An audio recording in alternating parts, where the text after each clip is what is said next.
பிரதமர் நரேந்திர மோடி இன்று யாழ்ப்பாணம் செல்கிறார். உலக புகழ்பெற்ற யாழ் நூலகத்தை அவர் பார்வையிடுகிறார். தமிழர் பகுதிகளில் ஆய்வு செய்வதோடு தமிழ் தேசிய கூட்டமைப்பு தலைவர்களையும் அவர் சந்தித்து பேச இருக்கிறார். இதுகுறித்து அங்குள்ள எமது மூத்த தொகுப்பாசிரியர் உமாபதி அளிக்கும் தகவல்களை கேட்கலாம்.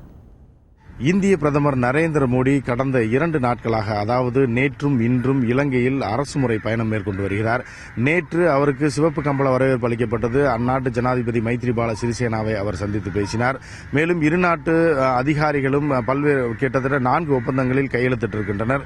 அதன் பின்பு தமிழ் தேசிய கூட்டமைப்பின் தலைவர்கள் மற்றும் இலங்கையின் முன்னாள் ஜனாதிபதிகள், பிரதமர்கள் ஆகியோரையும் நரேந்திர மோடி சந்தித்து பேசினார்.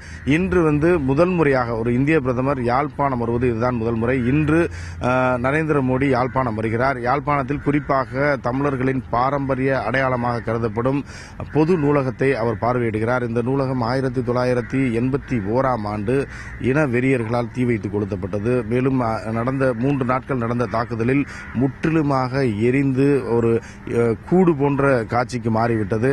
பின்னர் இந்த நூலகத்தை பராமரிக்காமல் விட்டுவிட்டனர். சற்று ஒரு 4 வருடங்களுக்கு முன்பு பல்வேறு நாடுகளின் நிதி உதவியுடன் மீண்டும் இந்த நூலகம் கட்டமைக்கப்பட்டிருக்கிறது. அதே வடிவில் ஏற்கனவே இந்த நூலகம் சிதைக்கப்படும் முன்பு எப்படி இருந்ததோ அதே அளவில் அதே நிறத்தில் கட்டமைக்கப்பட்டிருக்கிறது. இருந்தபோதிலும் தமிழர்களின் வரலாறு குறித்த ஆவணங்கள் 2000 ஆண்டுகளுக்கு முன்பு மன்னர் ஆட்சி காலம் முதல் இருந்த வரலாற்று சுவடுகள், பழங்காலத்தில் எழுதப்பட்ட ஓலைச்சுவடிகள், புத்தகங்கள் என அனைத்தும் எரிந்து நாசமாகிவிட்டன.